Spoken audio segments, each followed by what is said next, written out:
The press review this morning, and today happens to be special because it's just going to be the two of us here in the studio. Thank you so much for joining. Join us now as we take a look at some stories making their headlines on ABS website and of course on some of our national dailies. But we begin with stories trending on ABS website. And Anambra state government dismisses 8 operatives of Agone Chamber over assault on female corps member.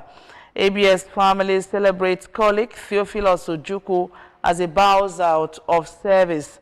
2025 ACSPN Empowerment Series, ABS MD Moloku urges media practitioners to uphold ethics and objectivity.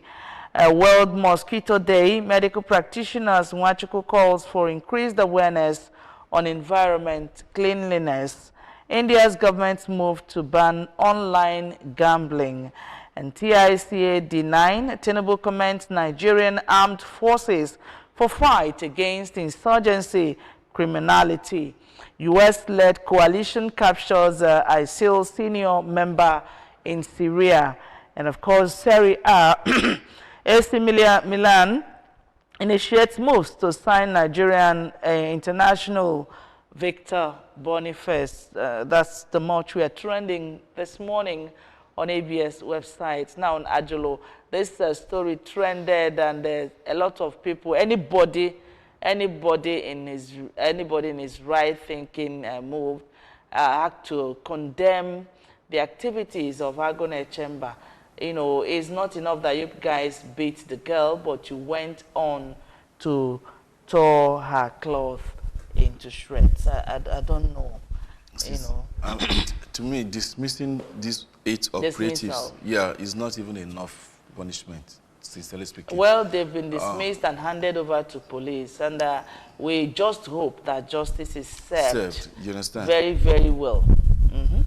And there should be some level of compensation to that lady, sincerely speaking, for that barbaric act that was meted on us.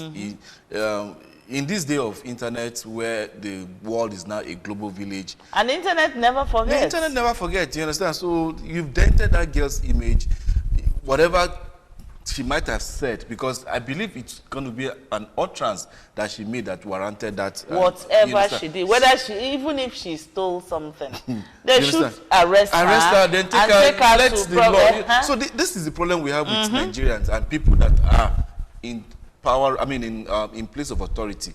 There's this, will I say, overzealousness to show that you have power. Some people are not meant to even be close to the corridor of power, let alone have any official thing to do with power. Some people don't even know how to manage it, and that's what we saw here. And in the recruitment of these people, I don't even know what process that they went through in order to recruit these people. Did they even go for any kind of training? You know, this question is exactly what so many people were asking online. You understand? And of course, I think the police PPRO came out to talk about the kind of training they receive. I saw that video trending, you know, and of course, he went on to say that they go through training, proper training before, you know, being handed over gun and of course materials to do their work. It shows we still have a long way to go with security operatives that are interfacing on a daily basis with the citizens. There are a certain level of maturity that you need to exhibit in that line of duty. They should also know that they are humans. Exactly. So just like because you're wielding a gun and then you're a security operative doesn't mean you just go out and bastardize the office and then the image of the government. All right. Let's talk about Theophilus Ojukwu. You know, that young man, I call him young man. Yeah, everybody's young man as far as I know. You know, Theo was, you know, he's such I don't know the best adjective to use to qualify him this morning. An example of what a civil service servant should be. And when you look at people, without them even knowing, they are already modeling. You understand what it is to work in an environment like this? Do you know that Theo is an example of humaneness, if you ask me? Because if you may be at home and want to inquire something and call you on phone, the way he will answer you and the way he will go out of his way to provide what you need, what you needed, you know. And when he sees you in office, you know what he calls me? Nonyem. People will always call you Nonyem. And he will stand there until you get to the point where he is. You will just do 1 or 2 banters before he moves on and stuff like that. Sometimes you just hold your hand and squeeze it small. You know, Theo is such a wonderful, wonderful man that most of us are going to miss him deeply, deeply. Yeah. But my prayer is that God will open greater opportunities, doors of opportunities for him. And as he has tried to raise his children will be useful to him. And of course, in fact, he will get greater blessings as he bows out from service. That's a nice one to you, Theo. I hope you're watching, and then you probably come and give us what we do enjoy. Quickly, let's take this last story, because whether you like it or not, in this part of the world, World Mosquito Day, medical practitioner Nwachukwu calls for increased awareness on environment cleanliness.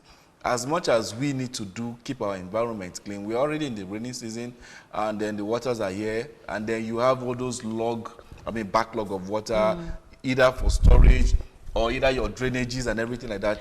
We all are having, what is it called, a bout with malaria, mosquito, and the rest of it all. And it's not something that we can equally just say, we'll just live like that. Mosquito, take it or leave it, is the #1 killer in the world. When you talk about malaria, that's the #1 killer in the world. So any government that is intentional should, in a way, look for means to make sure that we get. But Adjul, this is not just a government thing. This is not just government thing. Our environment is dirty, and it's people that contribute to that. You know one thing? There was a day I went to Nsugbe. Yeah. So I went to Nsugbe community. It was a beautiful environment I saw at Nsugbe. But coming out from Nsugbe, once you get to the school gate, from that school gate into Onitsha, hey, you saw a lot of it. Do you know what was coming to my mind? That it's human beings that produces dirt. This waste. But if we can manage our refuse well, you know, when you use refuse in your house, like what I normally do, if I pack some nylons, things that are not wet, I pack them in one separate nylon. You know, some evenings, you know, very late in the evening, I will just go out and keep them one side and burn them. Then the ones that are wet, you know, sometimes I tie it and put in my vehicle. Going out, there's a place they have a dump site. Yes, dump site. I'll just dump it there. But you see people eat, drop.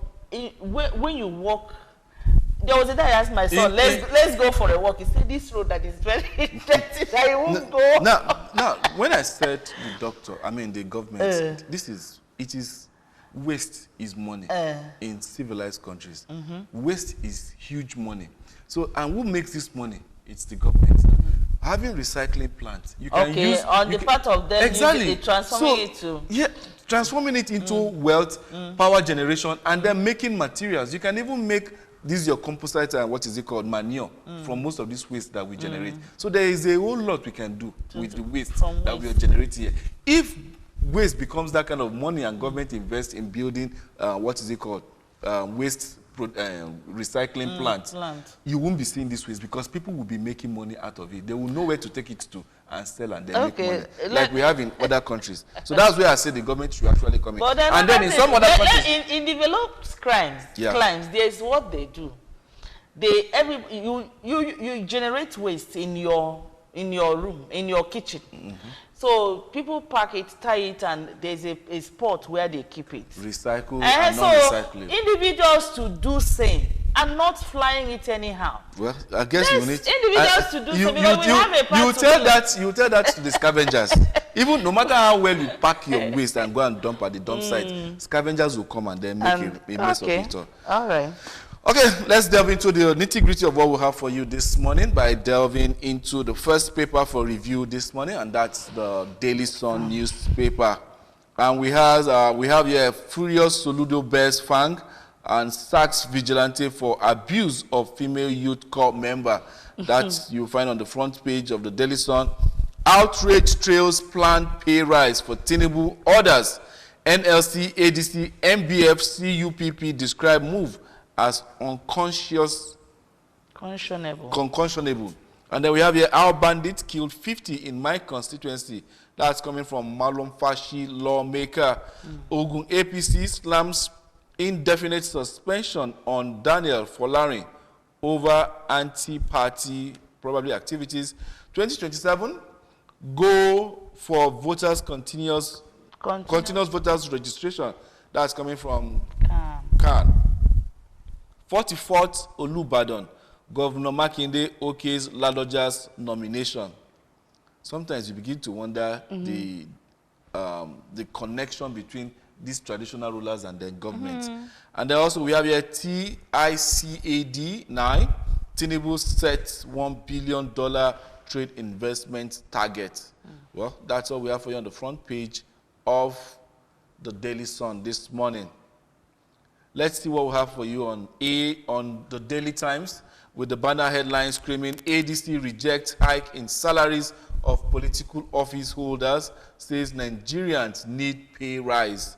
And then let's see here, at the mast, Fulani militias sack occupy 10 plateau communities, group alleges. Namar commences first audit of Nigerian airspace. Court orders freezing of Jai's bank account linked to former NNPCL GMD, Kiari. Frequent amendments to PIA create anxiety, scare oil investors. That's coming from Pengasin.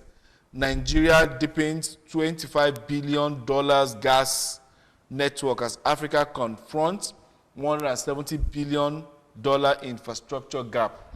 And also, we still have here TICAD 9, Tinubu in Tokyo for strategic engagement, not trade expo. That's coming from the presidency. And then last but not the least, PSC approves promotion of 952 ASPs to DSPs, discovers 176 retirees on lists. And that's all we have for you on the front page of the Daily Times this morning. All right. Looking at ADC rejecting hike in salaries of political office holders, says Nigerians need pay rise. And of course, I think we all equally saw that story. Okay, outrage trails planned pay rise for Tinubu and other political office holders. If you ask me concerning this, I will tell you, if you say this is not selfishness, tell me what it is. You know, looking at the situation of things in Nigeria, and these people are already made. They are already made. You know, the poor masses have been crying over the years for increase in prices of foods, goods and services. People barely eat 3 square meals a day these days. And children growing up, you tell me how many families that still use eggs or milk. These are basic things that children need. Tell me how many families that are still using these things these days. And of course, workers have been crying. You give them 70,000 naira minimum wage. A lot of people have not received that as we speak. You remember the year that was made. A lot of people have not received that. Some people have not even received the initial, I said it here the other day. Some people did not receive the first 30,000 naira minimum wage. And you begin to ask, when they make some policies, do they follow up on policies made to see that it was carried out to the latter?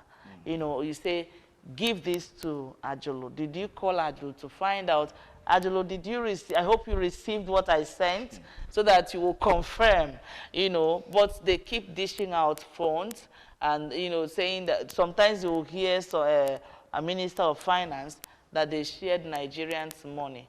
I am in Nigeria. I've never received. The poor of the very yes, they've shared how many billions, you know, and now they are out to increase their own pay rise.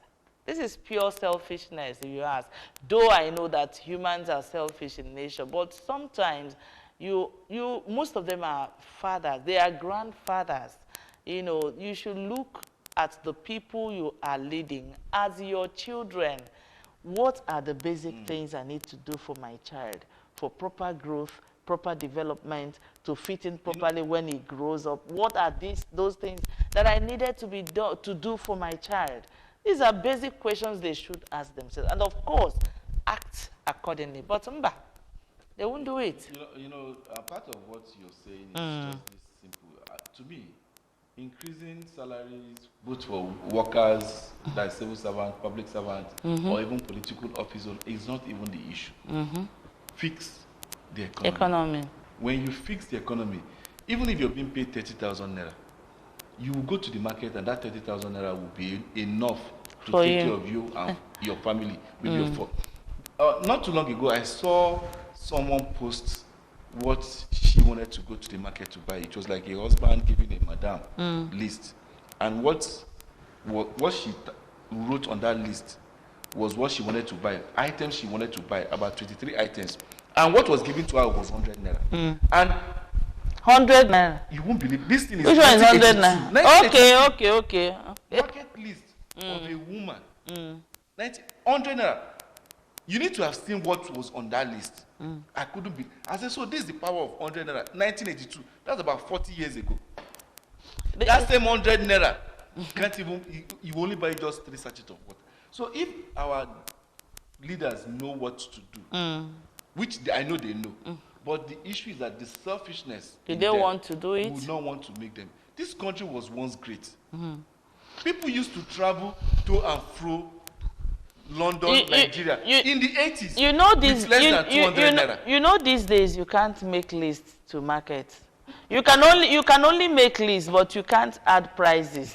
But that is true because you don't want to forget what you want to buy. That could be the reason you make lists. But this one, I saw this list, I was shocked. Mine is that sometimes you tell Oga, you want to buy this one, but how much? I said, Oga, bring anyone you have. If we go there, whatever it's able to buy, we buy it and go home. As simple as that. You draft your list based on priority. Yes, based on you don't want to forget some of the basic things you want to buy. Yes. So that's the state we have found ourselves, and of course everybody is managing. Everybody is managing until the day you can no longer manage. Somebody the other day in his 50s said that when he was in secondary school, primary school, secondary school, in the morning when he wakes up, maybe he will remind his dad, school fees that you promised you were going to give. He said from the breast pocket, the father will just bring out 20 and just give you. From breast pocket, now. School fees. If it's not as big, it's transfer now. You go carry it for. You understand? It's in this same country. The thing is that it's not funny. It's not funny, but my own is that these are our leaders. You know, they go to most of these countries in as much as we have inflation here and there. Most countries of the world have experienced inflation, but could they please ask them their secret that people are still surviving much better there and still sending things back to their families? It's because they have but here, working economy. Okay, there's somebody made a video. Let me share that story here. Somebody made a video. I know the person very well. We are classmates. He made a video warning people to stop disturbing their siblings abroad. Every time you'll be writing this, you'll be doing a big man in Nigeria. Why they are suffering there to make the money? Somebody was saying it.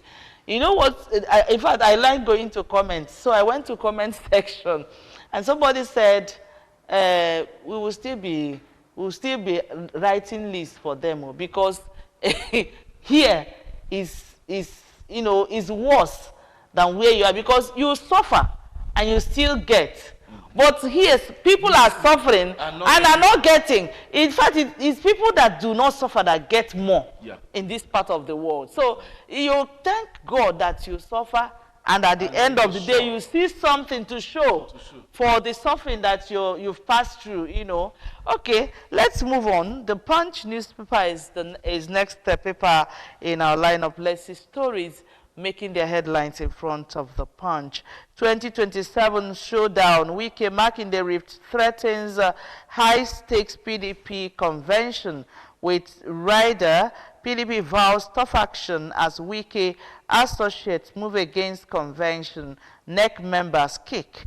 Of course, you see Olubada coronation for September 26 as Makinde visits Ladoja. 179 ASPs disqualified as police promote 952 officers. Katsina Mosque terror attack, death toll hit 32. Recapitalization, banks to gain extra 900 billion naira capital in 2025. PFS channels 62% of workers' pensions into government funds. Royal Rao Alafin may publish Supreme Court ruling after 48-hour ultimatum. Okay, we move on now to the next paper for review, which is the Vanguard newspaper. We take a look at it before we talk. Anger over planned pay rise. Okay, we've seen that story severally. Reps summon 11 discos over 2.6 trillion trillion naira debt owed federal government. They are owing government. The government is owing them. That is it now. 2027, Tinubu's re-election done deal, says Tunji Ojos. In fact, I don't know whether these people have shame at all. How can they be saying something like this? That means they've written the result already ahead of 2027. They should, you know, there are things people should not say. Honestly, it's a done deal. You are telling us that you have finished the work, waiting for that day to call the result. Assault on NISC members, Saludo Sachs Vigilante, we've seen that. But that's a good one, and our prayer is that as they've been handed over to the police should do their work properly. Katsina massacre death toll rises to 50. NCC to governors waive or reduce 145 naira RAW fees. Federal government raises GDP target to 5% ahead of IMF projection. Okay, that's the much we are trending from these two papers. Still talking about what's happening in the dailies. Let's take on this story talking about Wike, Makinde, PDP, the convention, and the rest of it all. If there's nothing that is to actually be taken from what's happening in this administration of Tinubu that is about two years in the making, it's been political rift and nothing you can tell me that is progressive in this government other than politics and then governors, insecurity and the rest of it all. Nothing positive. When you open the papers to read, all you just be seeing is praise singing, 2027 is short deal, IBAS, the issue in Rivers State, the killings, and then your president is busy the most current rift between two supposedly respected traditional rulers in this nation. Everything is just centered about that is human being exhibiting the heights of their selfishness in different capacity. Sincerely speaking, not pure governance. Now, to even heap it up on then the Nigerian masses is this salt upon injury about increasing their own salary. So just tell me, what have we actually benefited in this administration?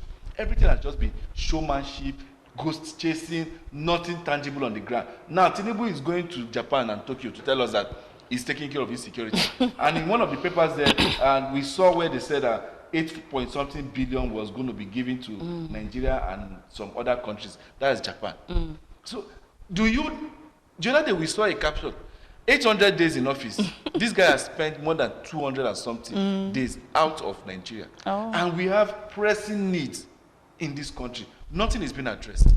The other day we read ASU are prepping to go on strike. Nurses went on their own morning strike. And doctors are planning on strike. Everything just seems to be failure of governance. But these people don't even pay attention to all these things. In one of the stories we saw here now, I don't know if my worry is that these people are elders. Do we still have elders in the real sense of it? Apart from even being elders. That's my own worry, Imagine you come to a country, where is that story? Now they say PFAs channel 62% of workers' pension into government bonds. Oh. You work in this country and then you retire and then somebody will be telling you this is what will happen. And nobody seems to be asking questions. Nobody's talking. Do we even have opposition? In government, they said we have opposition, we have pressure group and the rest of, but nothing seems to be the legislative arm of government is rubber stamp. The judiciary can't even speak. Everything is just modeled. A lot of people are already gagged. Their mouths are gagged, and they are telling us that it's a done deal. You know, be telling me when you are even less than they don't have shame. Understand. If they have shame, there are some things. Even if they have done it, they keep it to themselves until that time. We know that they can do whatever they want to do, but we also know that there is God. If it's Mama Jonathan, there is God. Why Tinubu is in Japan praising and saying that insecurity is being taken care of because of one of the kingpins of this kidnapping and everything that they probably arrested the other day. Look at what happened in Castina. The death toll of that mosque killing is still rising. And they are busy traveling. The one of Owo, how many years ago? Busy looking for a way to compensate themselves. I really don't understand what governance is to the people that we elect or find their way into elective positions, snatching ballot boxes and grabbing it and running with it. This is not governance as far as we all know. And the funny thing, there's a place, this anger over planned pay rise. There's a place the NLC, TUC, all the labor arms, are threatening to hand down tools or warning them not to look at workers first before looking at themselves. Most times when these things, you see them on the pages of paper, some of them have already taken place. Of course. This is already been. Some of them have been implemented. You're just reading on the pages of pages. It's just to fulfill all righteousness. Honestly. So nobody can stop this if he wants to go. The legislative arm can't stop it. So they want to benefit themselves to the G. Exactly. So you want to stop them. All right, let's move on to other papers. This morning is the Daily Independent, and we have a suspend planned pay rise for political office holders. That's coming from the ADC. Says it's an affront against struggling Nigerians. Industry is shutting down due to epileptic power supply. That's coming from ECN. Tinubu seeks 2 seats for Africa at UN Security Council. And let's see what the writers there are saying. Lords Nigeria military for taming insecurity. That's a pack, right? And Japanese PM pledges $5.5 billion support for Africa, Nigeria inclusive. And then we also have here Nigeria at TICAD9, Summit for Strategic Engagement, not Trade Expos. That's coming from the presidency. Makinde, okay, we've seen that. Zamfara by-election. PDP raises the alarm over plot to subvert people's will. Ojulari hints on revamping ailing refineries, with riders saying Pengasin decries continuous gas flaring. Violations. Federal government shuts down over 13 million social media accounts. And then also we have here PDP to Wike, you are duly invited for NEC meeting. That's interesting. So quickly, let's see what we have for you on this day newspaper. Makinde approves Laloja as the 44th Olubadan installation holds on September the 26th. NAMA begins comprehensive audit of Nigeria's airspace. And at the mast, we have REA Delta partner off-grid power plan to raise state GDP by $2.9 billion, with riders saying, can I catch that? Targets 31,222 jobs, 471 unserved communities. Oborevwori Delta won't be left behind in renewables development. I hope I got that. And then quickly, let's see, Makinde, okay, we've seen that. In Japan, Tinubu salutes Nigerian military momentum against insecurity. Well, I don't know what they're feeding him in that Japan, because what he's saying there doesn't reflect what's happening here. Says success of armed forces will spur national development and stability. Japan PM promises 5.5 billion support for Africa, 6 continent support towards tackling problem of declining population. And that's all we have for you on the front page of this day newspaper. Can Japan please use our own support? Let them just use it and do something for us. Something we will see. Japan is one of the countries in the world that I actually respect. You understand? There was a documentary prior to when they hosted the Olympics last time. I watched as in a full dossier of documentaries on Japan. And they are one of the most respectful people in the world. And if you check with goods that comes out of Japan, they are not people that produce fake goods. They don't have this one that they want to do fake for you and then these are people that deal on integrity. If you happen to have met somebody that has lived in Japan, like I used to know somebody, he said in Japan you can forget your phone in a train. And it remained there. It's not, apart from even remaining there, you go to that train and meet the staff there. They will hand over the phone. They say people don't steal in Japan. There are so many positive, you can even Google it yourself. So many positive things. The one that shocked me the most, that made FIFA to give Japan an award at the last World Cup, that was not the last one, the one that happened in 2018 in Russia. Japan narrowly lost to Netherlands in a nail-biting scenario. Netherlands won that match 3-2, but Japan was leading in that game for much of that game, but Netherlands won the game at the end. You won't believe that at the end of that excruciating, painful loss, Japanese fans still stayed back and cleaned the entire stadium. That game, in fact, I didn't even know that FIFA would take note of that. FIFA honored the country called Japan for that singular act. Maybe our president may bring home some lessons. I hope he brings a lot of lessons. Maybe our president will bring home some, you know. I listened to that and I watched that award when FIFA, the next year, Ballon d'Or award, FIFA now honored the Japanese fans for that thing. How many people will do that? Some people will even start damaging things in the stadium because their team lost in a very painful way. But these people swallowed that pain and still went and be picking things in the stadium in a match that you had 2 different countries. But the Japanese, as if they just told themselves this too and cleaned the entire stadium. So, Tinubu being in Japan, I hope you learn a thing or 2 and then bring it back to of course, we are waiting for our president's return with positive things, handful of beautiful packages from Japan to hand over to Nigerians. If you tell me that a country like that would come and then do something in this country, I will be so happy. All right, let's see. These violations, federal government shut down over 30 million social media accounts. You know, I hope they informed these people or they warned them before taking this action.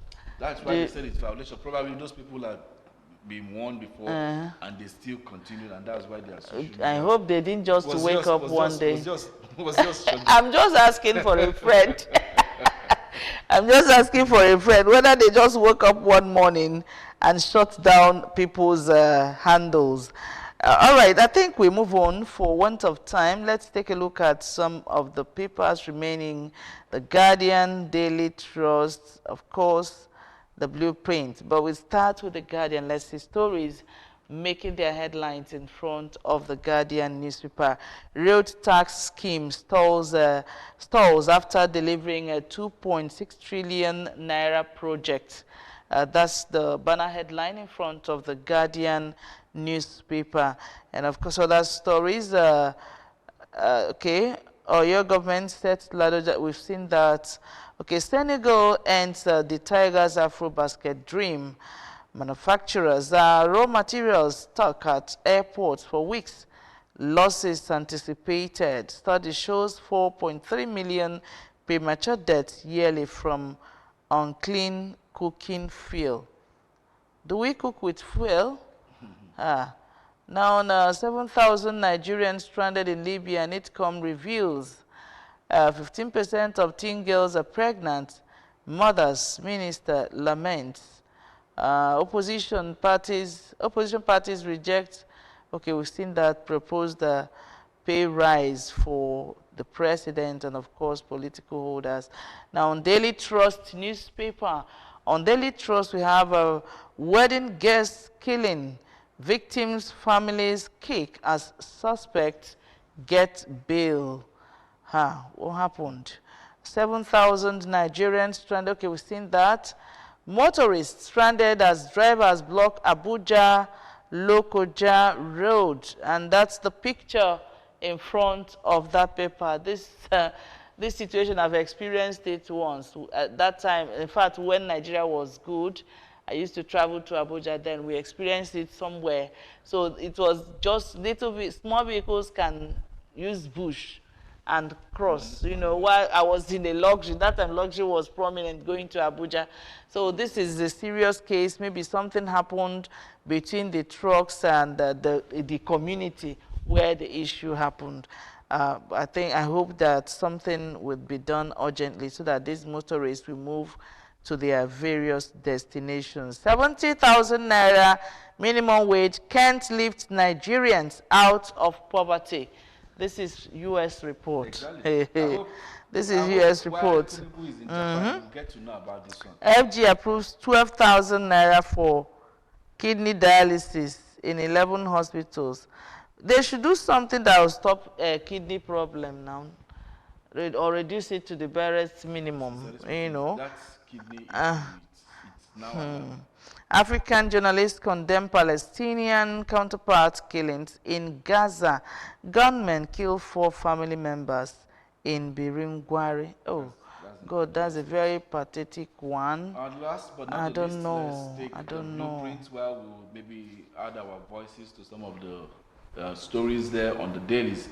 The blueprint now, with 58.9 million offensive content, federal government shuts down over 13 million social media accounts and then receives 754,629 registered complaints, re-uploads 420,439 content. Illegal mining, fueling banditry cost Nigeria 9 billion naira annually.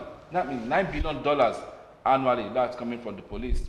Say powerful Nigerians use foreigners as front, and say mining marshals shore up sector's revenue by 32 billion naira. That's coming from Commander. Empty boots, Nigeria's focus at TICAD 9 strategic engagement, not trade expo. Well, you don't need to tell us. We need to see the dividends of your travels. And then we also have here Afro basketball. Senegal sent the Tigers packing in Angola. Well, the girls went and brought the trophy home back, you know, 5 times on the run. The men will always. Our time is fast spent, and I think that's the much we can take on Press Review this morning. We'd like to thank you so much for being here. Thank you so much. You can go on to get through the papers and get details of some of the stories, even the ones we couldn't read out here.